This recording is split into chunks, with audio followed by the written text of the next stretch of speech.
Hi guys, আপনারা কেমন আছেন? আশা করি ভালো আছেন।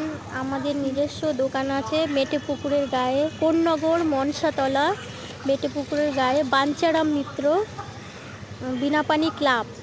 ফোন নাম্বার দেওয়া আছে, এই নাম্বারে ফোন করতে পারেন। প্রধানমন্ত্রী জনঔষধির দোকান আছে, আপনাদের যাদের যাদের ইচ্ছে বা দরকার ওষুধ নিয়ে যেতে পারেন। অনেক কম দামে ওষুধ পাওয়া যায়। আপনারা আশা করি জানেন প্রধানমন্ত্রী জনঔষধিতে সব কিছুই কম হয়। যে লোকেশনটা দেওয়া আছে, ফোন নাম্বার দেওয়া আছে, আপনারা যদি চান তাহলে এসে ওষুধ নিয়ে যেতে পারেন। Thank you.